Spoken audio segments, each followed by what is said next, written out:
Bonsoir. Ce soir, nous allons lire Le violon qui fanfaronnait de Catherine Pancol et Jérôme Pélissier chez Hachette Éditions.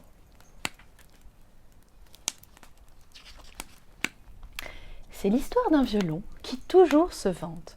La la li j'ai fait ci, la la li j'ai fait ça, la quand je joue à l'opéra, la je suis le roi.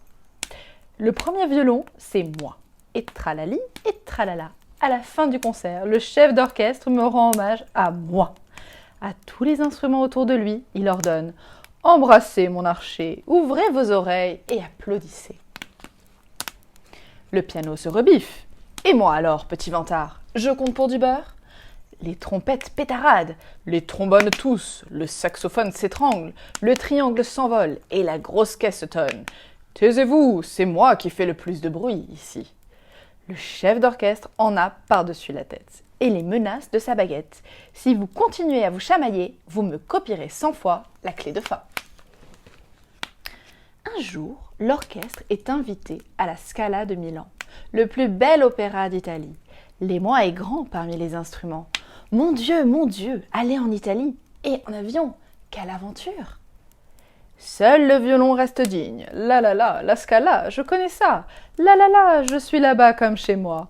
Ce qu'il ne sait pas, c'est qu'Herbert, le violoniste, tremble de peur à l'idée de prendre l'avion. Aller à Milan, il veut bien, mais par le train.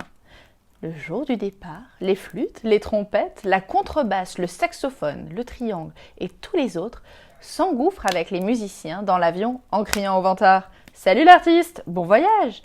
Et ils ajoutent tout bas « Bon débarras !» Sur la route de la gare, Herbert fait très attention au violon car il vaut des millions. Et il imagine des bandits cachés dans les buissons, prêts à lui voler son précieux instrument. Et pourtant, Herbert est tête en l'air. Il suffit d'un papillon ou d'un klaxon pour qu'il oublie tout, même son nom. Ce jour-là, à la gare, il rencontre une girafe venue d'Afrique qui va se reposer dans le nord de l'Italie. Herbert est ébloui. Au lieu de monter dans le train pour Milan, il grimpe dans celui pour Domodossola. Ce n'est pas pareil, forcément. Quand le train s'arrête au terminus, tout le monde descend.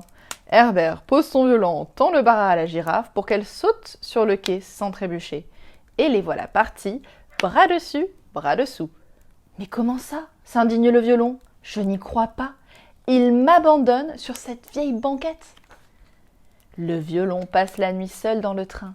Le vent souffle, la pluie raye les vitres. Des chauves-souris couinent et se moquent de lui. « Mamma mia, que fais-tu là, à Domodossola ?» Il ne répond pas. « Oh là là, pense-t-il, pauvre de moi !» Au petit matin, un employé des trains italiens l'aperçoit.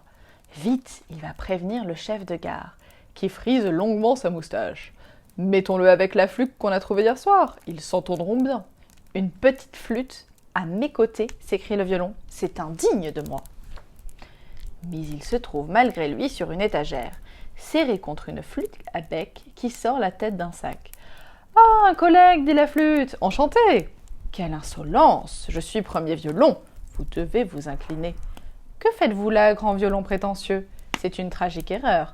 Mon maître va venir me chercher. Je suis très précieux, vous savez. »« Je sais, mais vous devez être très seul aussi. Je vis très bien sans compagnie. Et taisez-vous, je dois me reposer. Je joue demain à la Scala, moi. »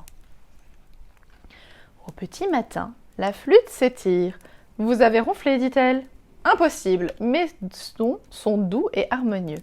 Arrêtez de me critiquer, je suis le roi des instruments. » La porte s'ouvre, c'est le chef de gare, avec une petite fille. « Ma flûte !» s'écrie-t-elle. « Oh, je suis si contente de te retrouver. » Elles repartent toutes les deux en sifflotant.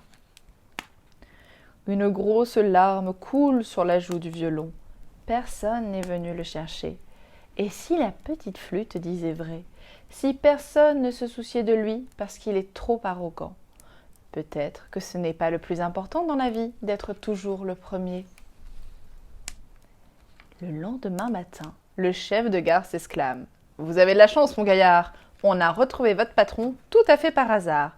Il vous cherchait comme un dingo et avait perdu espoir. » La petite flûte l'a glidé jusqu'ici en lui jouant un allegretto de Mozart. Sur le pas de la porte, Herbert, la petite fille et la flûte lui tendent les bras. « Tu me pardonnes » murmure Herbert. « N'en parlons plus et filons. On nous attend à la Scala, la flûte et moi. »« Moi ? À la Scala ?» dit la flûte émerveillée. « Oui, parce que tu es mon ami et tu le resteras toute la vie.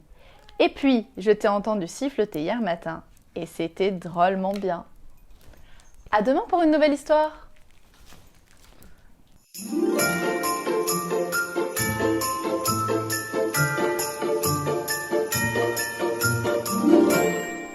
Retrouve vite de nouvelles histoires dans ton Happy Meal.